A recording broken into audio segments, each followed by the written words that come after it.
Previous lecture में हम लोगों ने पढ़ा था क्लासिफिकेशन, पहले introduction of international trade, trade between two और मोर कंट्रीज़ कॉल्ड फॉरेन ट्रेड और इंटरनेशनल ट्रेड। इसमें exchange of goods and services होता है किसके किसके बीच में, दो कंट्रियों के सिटीजन्स के बीच में, ठीक है। ऑब्जेक्टिव या एम क्या होता है इंटरनेशनल ट्रेड का, increase production to raise the standard of living of the people. International trade help citizen of one nation to consume and enjoy the position of good produce in some other nations. मतलब कि international trade जो होता है उसका objective ये होता है कि बहुत सारी चीज़ें किसी एक देश में नहीं होती हैं। बहुत सारी चीज़ें, जैसे इंडिया में पहले टी कॉफ़ी नहीं था, लेकिन हम लोग टी और कॉफ़ी हमारे डे टू डे के मतलब हमारे दिन की शुरुआत ही नहीं होती है जब तक हम लोग टी या कॉफ़ी कंज्यूम ना करें। क्यों? क्योंकि just because of international trade, just because of east India company या कोई और जो कंपनी होगी जिसने पहले हमारे साथ ट्रेड किया होगा, वो चाय कॉफ़ी के पौधे को कहीं से लेके इंडिया आए होंगे और इंडिया पे यहाँ पे उन्होंने दार्जिलिंग और आसाम में खेती करी गई होगी और उसके बाद फिर उसको प्रोड्यूस करके और हम लोग ने कंज्यूम करना स्टार्ट करा होगा। इंटरनेशनल ट्रेड की वजह से हमें एक एडवांटेज ये मिलता है कि दुनिया में जहाँ पे बहुत सारी चीज़ें हैं, अलग अलग तरह की चीज़ें मिलती हैं, वो सारी की सारी चीज़ें हर एक देश तक पहुँच पाती हैं। बहुत सारी, अब देखिए जैसे हम लोग फाइटर प्लेन्स नहीं बना पाते थे तो हम लोग के पास फाइटर प्लेन्स आ गए, हमने फ्रांस से ख़रीद लिए, हमने मिग खरीदे, मिग 21 खरीदे, मिग 29 खरीदे, रशिया से ख़रीदे, हमने अपाचे हेलीकॉप्टर खरीदे, अलग अलग चीज़ें खरीदी। तो जो हमारे पास नहीं है, तो अगर वो चीज़ हम कहीं दूसरे से इंटरनेशनल ट्रेड ना करते, किसी दूसरी कंट्री से उसको परचेज़ ना करते, तो हमारी डिफेंस वाली जो पावर है वो कहीं ना कहीं वीक हो जाती। तो just because of international trade हम अपना स्टैंडर्ड ऑफ लिविंग बढ़ा पाते हैं। हमें प्योरीफायर के बारे में पता चला, हमें तरह तरह के गैजेट्स के बारे में पता चला, थॉमस अल्वा एडिसन ने बल्ब का इन्वेंशन किया, जेम्स वाट ने स्टीम इंजन का इन्वेंशन किया, मार्कोनी ने रेडियो का इन्वेंशन किया, ठीक है। तो इस तरह से अलग अलग साइंटिस्ट जो दुनिया के अलग अलग कोने में बैठे हुए हैं, जैसे सर अल्बर्ट आइंस्टीन ज्यूस थे, तो वो सब अलग अलग देश में बैठे थे और इंटरनेशनल ट्रेड की वजह से जो चीज़ें उन्होंने बनाई वो दूसरे देशों तक पहुँची और उन लोगों ने उसको कंज्यूम किया, उससे बेनिफिट्स लिए और अपनी लिविंग को बढ़ाया। अब हम लोग पढ़ाई करते हैं, हमारे पास गैजेट्स हैं, इक्विपमेंट्स हैं और तरह तरह की टेक्नोलॉजी है। इंटरनेट की वजह से हम पूरी दुनिया को ग्लोबल विलेज में कन्वर्ट कर पाए हैं। तो ये सब क्यों हो पाया? इंटरनेशनल ट्रेड की वजह से। पहले जो ट्रेड होती थी पानी के जहाज़ों से, फिर वो एयर कार्गो से भी होने लगी और अब क्या है कि हम लोग सर्विसेज इंटरनेट के थ्रू ट्रेड कर रहे हैं। जैसे कि फ़िज़िकल गुड्स के लिए तो ये होता है कि मान लीजिए पानी के जहाज़ में लाद के एक जगह से दूसरी जगह पहुंचाया, लेकिन जब आपको सर्विसेज की ट्रेडिंग करनी होती है, जैसे आपको पता होगा इंडिया में बहुत सारे केपीओ बीपीओ खुले हुए हैं, बहुत सारे आईटी की कंपनियां हैं तरह तरह की, और वो सारी की सारी कंपनियां क्या करती हैं, वो यूरोप और अमेरिका के लोगों को सर्विसेज प्रोवाइड करती हैं। तो उसके लिए उनको किसी भी तरह का कोई भी फिज़िकल ट्रांजैक्शन नहीं करना पड़ता है। यहाँ पे आपने ऑफिस खोल दिया, इंटरनेट के थ्रू से उनसे ऑर्डर ले लिया, आपने वो सॉफ्टवेयर बनाया और वो सॉफ्टवेयर बना के आपने डिलीवर कर दिया। और या फिर अब हम लोग क्या है कि क्योंकि इंडियंस इंग्लिश कम्युनिकेशन में भी अच्छे होते हैं, तो हम लोग यूरोप और अमेरिका को ट्यूशन भी दे पा रहे हैं और बाय डिफ़ॉल्ट इंडियन मेहनती भी होते हैं और इंटेलिजेंट भी होते हैं। तो इसकी वजह से हम लोग क्या, अब हम लोग पूरी दुनिया को पढ़ा पा रहे हैं। अच्छे टीचर, पहले क्या होता था कि मान लीजिए कोई एक अच्छा टीचर है, डॉक्टर बिंद्रा है, वो दिल्ली में बैठते हैं, गुड़गांव में उनका घर है, लेकिन अभी क्या है, वो यूट्यूब के माध्यम से पूरी दुनिया को पढ़ा पा रहे हैं। उनका जो चैनल है वो दुनिया का नंबर 1 एंटरप्रेन्योरशिप चैनल बन गया है। उनकी 100 करोड़ की व्यूवरशिप हो गई है, पूरे अक्रॉस द कंट्री 100 करोड़ लोग कहीं ना कहीं उनको एक पर मंथ देख रहे हैं। ये सिर्फ पॉसिबल हो पाया जब हम लोगों ने इंटरनेशनल ट्रेड किया। तो इंटरनेशनल ट्रेड सिर्फ अब फिजिकल फॉर्म में नहीं होता है, वो इलेक्ट्रॉनिक फॉर्म में भी हो रहा है। अब हम लोग क्या करते हैं कि सर्विसेज इंटरनेट के थ्रू प्रोवाइड करते हैं और हमें पेमेंट भी ई ट्रांजैक्शन के थ्रू मिल जाता है। जैसे टेक्नोलॉजी और इंटरनेट और बढ़ रहा है, वैसे वैसे ट्रांजैक्शंस और तेज़ी से बढ़ते चले जा रहे हैं और ट्रांजैक्शंस और बढ़ रहे हैं, इंटरनेशनल ट्रेड और बढ़ रहे हैं, ठीक है। तो अगर इंटरनेशनल ट्रेड ना होता तो लोगों को, हमें तरह तरह की प्रोडक्ट्स ना मिलते, तरह तरह के सर्विसेज ना मिल पाती, हमारा लिविंग स्टैंडर्ड इम्प्रूव ना हो पाता, हम अच्छी चीज़ों से वाकिफ़ ना हो पाते, हम इतनी आसानी से अपने लाइफ को इतना आसान ना बना पा रहे होते। अभी भी बहुत सारे जैसे कोल्ड ड्रिंक है, मिनरल वाटर्स हैं, तरह तरह के केक, पेस्ट्री, चॉकलेट जो हम लोग विदेशों से मंगाते हैं, या यहाँ के फ्रूट्स, यहाँ की बहुत सारी चीज़ें, स्वीट्स फॉरेन में जाती हैं। तो ये सब जो होता है, जो मतलब हम लोग तरह तरह की चीज़ों को एंजॉय कर पाते हैं, तरह तरह के प्रोडक्ट्स का एंजॉय कर पाते हैं, वो तभी पॉसिबल है जब इंटरनेशनल ट्रेड हो पा रहा है। और इसकी वजह से क्या होता है, इकॉनमी भी स्ट्रेंथन होती है, हर एक देश की इकॉनमी बढ़ती है, इकॉनमी मजबूत होती है, लोगों को पैसा मिलता है, नए एम्प्लॉयमेंट क्रिएट होते हैं। ये सब सारे के सारे एडवांटेज होते हैं। बहुत सारी कंपनियां इंटरनेशनल ट्रेड करके इतनी बड़ी हो गई, कंपनियां भी बड़ी हो गई और कंट्री भी बड़ी हो गई। जैसे अमेरिका और चाइना जो नंबर 1 और 2 हैं, क्यों उन्होंने, उनका इकोनॉमिक साइज़ इतना बड़ा क्यों हो गया? क्योंकि उन्होंने अपने यहाँ प्रोडक्ट और सर्विसेज बनाई और पूरी दुनिया को दी।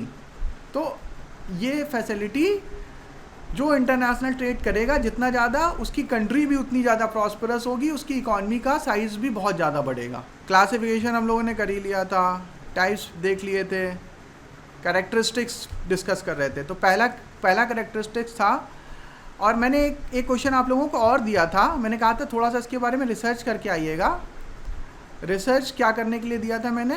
हाँ, तो मैंने आप लोगों को क्वेश्चन ये दिया था कि आप लोग ज़रा ये पता करिएगा कि जैसे हमें ये सिद्धांत बताया है फादर ऑफ इकोनॉमिक्स ने कि आपकी कंट्री में जो चीज़ अवेलेबल है, जो रिसोर्सेज अवेलेबल हैं, जिसमें आपकी एक्सपर्टीज़ है, वो चीज़ हमें प्रोड्यूस करनी चाहिए, और जो चीज़ हमारे कंट्री में नहीं होती है या जिसमें हमारी एक्सपर्टीज़ नहीं है, उसको हमें इंपोर्ट करना चाहिए। और जिसमें हम एक्सपर्टीज़ है हमारे यहाँ, वो अवेलेबल है एम्पल अमाउंट में, नेचुरल रिसोर्स है वो उस चीज़ का, वो हमारे यहाँ मिलती है, तो उसको हमें बना के दूसरी दुनिया में बेचना चाहिए।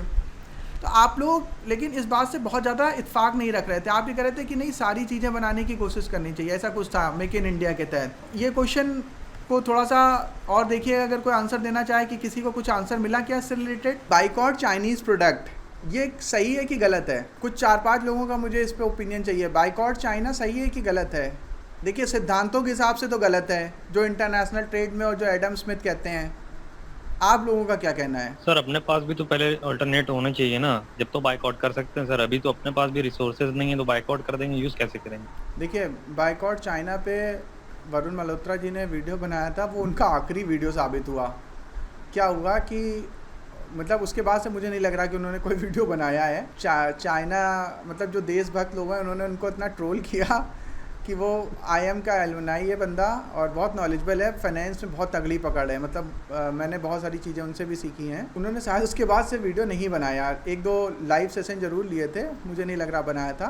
तो मैं आपको बस 5 मिनट में ये, क्योंकि इंटरनेशनल ट्रेड हम लोग टॉपिक पढ़ रहे हैं, तो अगले टॉपिक में जाने के पहले बस 5 मिनट में एक बार बता देता हूँ। इसमें हमें थोड़ा सा अपना देशभक्ति वाला जो फ्लेवर है उसको थोड़ा सा न्यूट्रल करना पड़ेगा, और हमें एक मतलब दिल से की जगह दिमाग से थोड़ा सोचना पड़ेगा। देखिए, मैं ये नहीं कह रहा कि हमें बाइकआउट चाइना नहीं करना चाहिए। मैं खुद कोशिश करता हूँ कि मैं मैक्सिमम से मैक्सिमम, और सिर्फ, लेकिन देखिए, ये बाइकआउट चाइना की बात नहीं है। मैं ये कोशिश करता हूँ, जब मैं बिग बाज़ार जाता था घर का सामान खरीदने के लिए, या किसी शॉप पे जाता हूँ, तो मैं कोशिश ये करता हूँ कि अगर किसी भी प्रोडक्ट का इंडियन सब्स्टिट्यूट अवेलेबल है तो मैं वो ज़रूर लूँगा। शुरुआत हमें करनी चाहिए अपने घर की ग्रोसरी से। हम लोग साबुन, तेल, मंजन, कॉस्मेटिक की चीज़ें, टूथपेस्ट, ये सब सारी की सारी चीज़ें तो ख़रीदते हैं कोलगेट से, प्रॉक्टर एंड गैम्बल से, HUL से, क्योंकि हमें पता ही नहीं है। हमें ये नहीं पता कि लक्स इंडिया का ब्रांड नहीं है, हमें ये पता ही नहीं है कि डव इंडिया का ब्रांड है ही नहीं, हमें पता ही नहीं है कि हिंदुस्तान यूनिलीवर हिंदुस्तानी है ही नहीं, हमें पता ही नहीं है कि सर्फ, व्हील, ये सब जो है, टाइड, ये सब इंडियन कंपनी नहीं है। बहुत लोगों को पता होगा, लेकिन बहुत सारों को नहीं पता है। तो शुरुआत करिए जो हमारे पास सब्स्टिट्यूट अवेलेबल हैं। हम अननेसेसरी बहुत बड़े प्रोडक्ट में ना कूदें कि हम अपने घर का टीवी निकाल के फेंक दिया MI का, और OnePlus का फ़ोन तोड़ दिया। नहीं, मैं देख रहा था इस तरह के वीडियो आ रहे थे, लोग मूर्खता कर रहे थे, और बहुत सारे, किसी ने अपने लैपटॉप तोड़ डाला, किसी ने कुछ कर दिया। तो ये सब सारी चीज़ें अभी करने की ज़रूरत नहीं है। शुरुआत यहाँ से कर सकते हैं कि हमारे पास वो प्रोडक्ट जो अच्छे खासे हैं, पतंजलि बहुत अच्छे प्रोडक्ट बनाती है, डाबर बहुत अच्छे प्रोडक्ट बनाती है, और गोदरेज कंज्यूमर प्रोडक्ट्स बहुत अच्छे प्रोडक्ट बनाती है। उसके product no doubt HUL, Procter and Gamble, Nestle, इन सब के टक्कर के हैं। तो हमें पहले जो अपनी इंडियन कंपनियां जो प्रोडक्ट बना रही है और उनके प्रोडक्ट लगभग उनके बराबर के ही हैं, तो हमें उनको कंज्यूम करना चाहिए। हम लोग करते क्या है कि हम लोग जो मैक्सिमम पैसा जो होता है एक हाउस होल्ड का वो उसकी ग्रोसरी में जाता है। इलेक्ट्रॉनिक आइटम तो साल 2 साल 3 साल 5 साल में एक बार कभी खरीदता है, लेकिन इस तरह की चीज़ें हम लोग रोज़ खरीदते हैं। तो हमें शुरुआत वहाँ से करनी चाहिए कि जो प्रोडक्ट हमारे देश में आसानी से अवेलेबल है, बन सकता है। हमें खाली चाइना से कोई बैर नहीं है, हमें किसी कंट्री से कोई बैर नहीं है। इंटरनेशनल ग्लोबलाइजेशन है, हमें सभी कंट्रियों को साथ रहना है।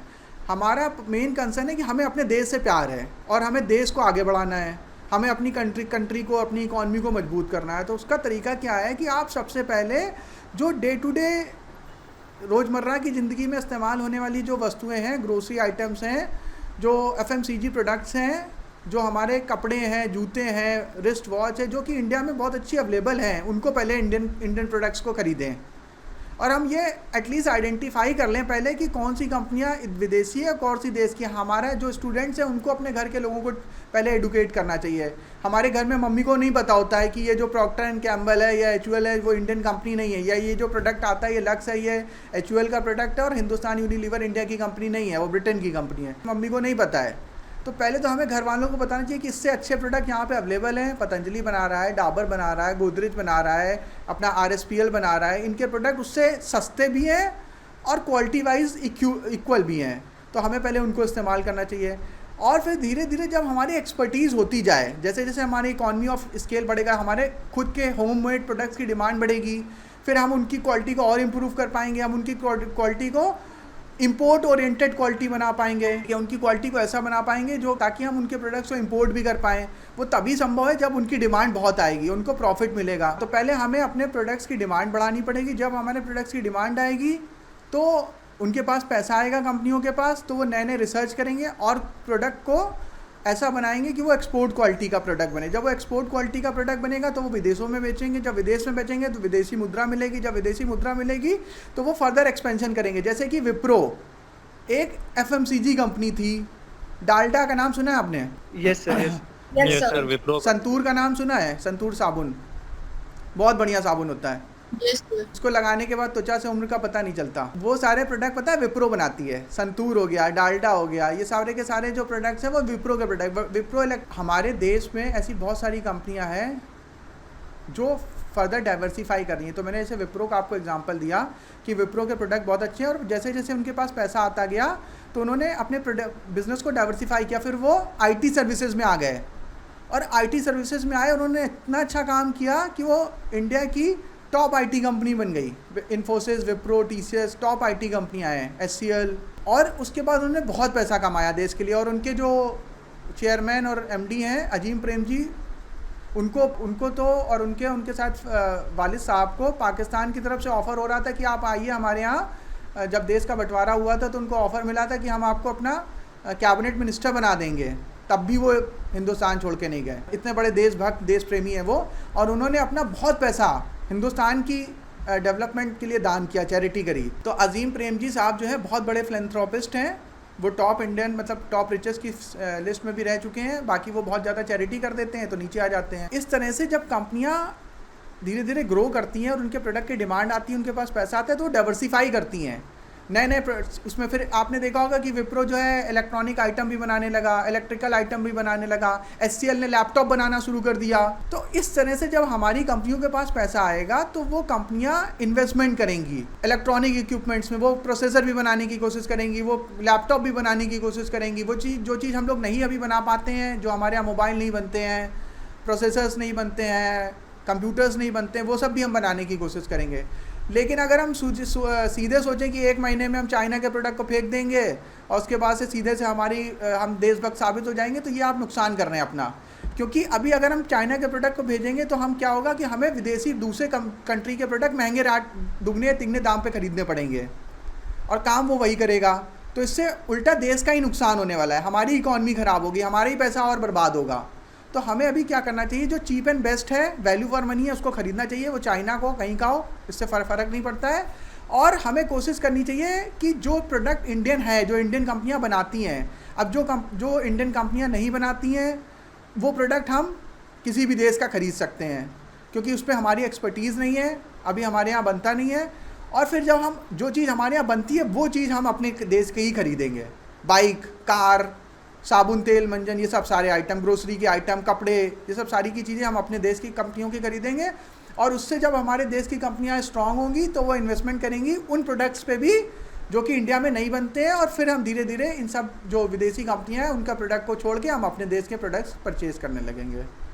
ये सही तरीका है, बेस्ट स्ट्रेटजी है। क्लियर? किसी को डाउट, किसी का कोई क्रॉस क्वेश्चन हो तो बताइए। यस सर, एग्जांपल भी है सर इसमें। जैसे सर एक इलेक्ट्रॉनिक की कंपनी है मीवी, वो पर सर पहले बाहर काम करती थी, मतलब अब इंडिया में आकर वो made in India speakers, headphones वो सब बना रही है। मतलब ये सही तरीका है बायकॉट करने का। ये सही है सर। हम लोग क्या करते हैं, साबुन, तेल, मंजन, कपड़े, मतलब अपना 80% पैसा तो दे ही देते हैं विदेशी कंपनी को। उसके बाद कहते हैं हम चाइना प्रोडक्ट बायकॉट करेंगे। क्या खाक बायकॉट करेंगे? आपने सारा पैसा तो अपना खर्च ही कर दिया, विदेशी कंपनियों को ऑलरेडी दे दिया है। अब आप क्या बायकॉट करोगे? आपके पास कुछ बचा ही नहीं बायकॉट करने के लिए।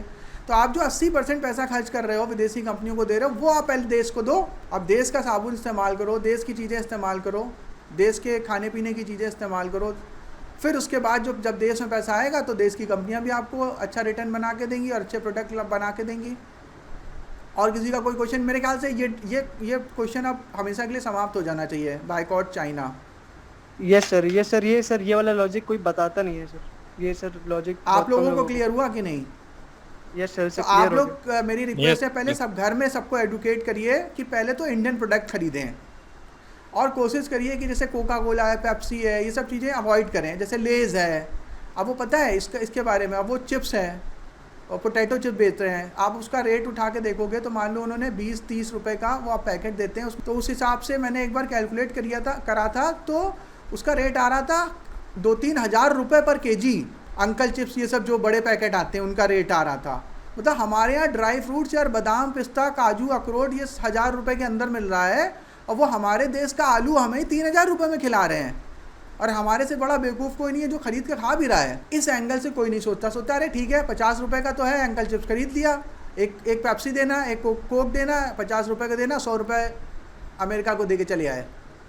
यहाँ पे नहीं बायकॉट चाइना कर रहे हैं। ये चाइना से कोई मतलब नहीं, हमारा पैसा देश में रहना चाहिए, देश की कंपनी के पास जाना चाहिए। पार्ले के प्रोडक्ट खरीदिए, इंडियन कंपनी का छाछ पीजिए, एप्पी फिज पीजिए, फ्रूटी पीजिए, बहुत सारे ऑप्शन है। इंडिया के प्रोडक्ट्स में भी बहुत ऑप्शन है, वो आप कंज्यूम करिए।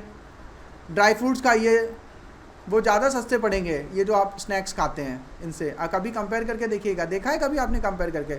इस पॉइंट ऑफ व्यू से देखा है कभी जो मैंने अभी आपको बताया? नो सर, कभी नहीं देखा। कभी एक बार रेट कैलकुलेट करिएगा जरा। अंकल चिप्स का जो 50 रुपये वाला पैकेट है उसको खरीदिएगा, या 40-50 रुपये वाला, जरा उसमें देखिएगा क्या रेट होता है, वो कितने का 1 केजी कितने का पड़ेगा, पता चलेगा। उतने में आपके 2-3 किलो काजू आ जाएगा।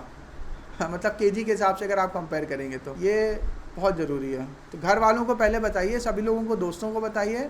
कोई ख़रीद रहा हो आपके साथ है तो उसको कहीं नहीं, इंडियन वाला सब्स्टिट्यूट लो। आप सोप खरीदने गए, लक्स मत खरीदिए, संतूर खरीदिए। आप सर्फ या उस तरह के जो प्रोडक्ट हैं उसकी जगह जो इंडियन कंपनियां बनाती हैं उनके प्रोडक्ट खरीदिए, वो भी अच्छे हैं। ठीक है। मेडिसिन्स इंडियन कंपनियां भी बनाती हैं, फाइज़र भी बनाती है, जॉनसन एंड जॉनसन भी बनाती है, और सिप्ला भी बनाती है, कैडिला भी बनाती है, सन फार्मा भी बनाती है। ये सब इंडियन कंपनी है। हाँ, Ranbaxy sir but there is a difference. हाँ सर, कुछ दवाइयों का रॉ मटेरियल सिर्फ चाइना में ही मिलता है। वो मजबूरी है, तो वो कुछ कोई कर नहीं सकते अभी, तो फिलहाल वो करना ही पड़ेगा। एपीआई हमें वहाँ से मंगाना ही पड़ेगा। हाँ, तो वो मजबूरी है, तो कुछ नहीं कर सकते। धीरे धीरे आगे चल के उसका भी देख लो। जब उनके पास खूब पैसा आएगा, उनके पास ज़्यादा पैसा आएगा, तो रॉ मटेरियल भी यहीं पे बनाना शुरू कर देंगे। सर एक्चुअली हम लोग का सर ब्रेन वॉश किया गया है सर, बहुत पहले से सर। तो अब मैं सही डायरेक्शन में आपका ब्रेन वॉश करने की कोशिश तो कर रहा हूँ। सर अगर हम अपने लोकल प्रोडक्ट की बात करें, इंडियन नेटिव प्रोडक्ट्स की बात करें सर, तब क्वालिटी से जितनी अच्छी सर ये, लेकिन पोजीशनिंग नहीं कर पाते सर। हमें लगता है सर हमारे यहाँ मार्केटिंग की, सेल्स की, ये सब चीजें छोड़ो और एक मैनेजमेंट की बहुत बड़ी कमी है। सुबह मैं आपका आंसर करता हूँ। देखिए, HUL, प्रॉक्टर एंड गैम्बल पता है 100 बिलियन का टर्नओवर करने वाली का, मतलब वॉलमार्ट जितना टर्नओवर करता है उतना प्रॉक्टर एंड गैम्बल करती है। तो आप प्रॉक्टर एंड गैम्बल और पतंजलि को नहीं कंपेयर कर सकते यार। उनके पास 100 साल 200 साल का एक्सपीरियंस है, तो उनके पास बहुत लंबा एक्सपीरियंस है। तो हम उनको मार्केटिंग पोजीशनिंग नहीं करनी, हमें अपने दिमाग में पोजीशनिंग करनी है। हमें अपने दोस्त को, अपने घर वालों को बताना है कि यार ये टीवी देखना छोड़ो, ये माधुरी दीक्षित को पैसे दिए हैं, अमिताभ बच्चन को पैसे दिए हैं इन्होंने, ये महेंद्र धोनी जो है वो पैसे लेके कोका कोला पी रहे हैं, इनको छोड़ो। आप अपने देश के साथ जाओ, आपको अपने देश के प्रोडक्ट खरीदने हैं। सिंपल सी बात है। और इसके बाद जब उनके पास पैसा आ जाएगा पर्याप्त मात्रा में, तो वो पोजीशनिंग और टारगेटिंग में भी कर लेंगे। वो उसमें बहुत पैसा लगता है, उसमें बहुत रिसर्च लगती है, बहुत बड़ी टीम होती है, इनके पास बहुत इंटरनेशनल एक्सपोजर है, बहुत बड़ी टीम है, तो इसकी वजह से वो ऐसा कर पाते हैं, हम लोग नहीं कर पाते हैं। नहीं ये नहीं है। देखो एप्पल के मैं खुद प्रोडक्ट लेने की सोच रहा हूँ, फिर से गलत डायरेक्शन में आप जा रहे हो। एप्पल के प्रोडक्ट मैं खुद लेने की सोच रहा हूँ, एप्पल मैकबुक प्रो लेने की मैं सोच रहा हूँ, लेकिन उसका मतलब ये नहीं है, क्योंकि एप्पल के बराबर का कोई प्रोडक्ट हमारे कंट्री में अभी अवेलेबल नहीं है। जिस दिन हमारे पास एप्पल के टक्कर का प्रोडक्ट अवेलेबल हो जाएगा या उससे 19-20 भी हो जाएगा, तो हम नहीं खरीदेंगे एप्पल का प्रोडक्ट, समझ रहे हैं आप? तो हम उस समय एप्पल का प्रोडक्ट नहीं खरीदेंगे। जब तक अवेलेबल नहीं है तो आप खरीद सकते हैं, आपको खरीदना चाहिए। क्यों? क्योंकि आपको अपने क्वालिटी को बढ़ाना है, मुझे अपनी क्लास की क्वालिटी को बढ़ाना है, मुझे अपनी वर्क की एफिशिएंसी को बढ़ाना है। मुझे पता है एप्पल का प्रोडक्ट से बहुत स्टेबल होते हैं, बहुत अच्छा प्रोडक्ट है। कोई भी लैपटॉप आप खरीदो या तो अमेरिका का होगा या तो चाइना का होगा हार्डवेयर, तो वो तो आपको। और सर यूजुअली कंपोनेंट चाइना के ही होते हैं। हाँ, तो सर कुछ कर भी तो नहीं हम सकते। अभी कुछ नहीं कर सकते हैं, तो हमें अभी तो बेस्ट लेना ही है अपने लिए। हाँ, जब हमारी कंपनियां भी वो बनाने लगेंगी और उसके इक्विवेलेंट या 19-20 प्रोडक्ट आ जाएंगे तो हमें नहीं लेना। यही तो मैं उतनी देर से समझाने की कोशिश कर रहा हूँ कि हमें उन प्रोडक्ट का बाइकआउट नहीं करना है जो हमारे लिए बेस्ट हैं, हमारी एफिशिएंसी को बढ़ा सकते हैं, हमारी प्रोडक्टिविटी को बढ़ा सकते हैं और हमें फ़ायदा पहुंचा सकते हैं। हमें उन प्रोडक्ट्स का बाइकआउट नहीं करना है। क्लियर? और किसी का कोई क्वेश्चन? अदरवाइज क्लास खत्म करें। Thank you very much. Thank you sir. Thank you sir. Thank you thank you sir.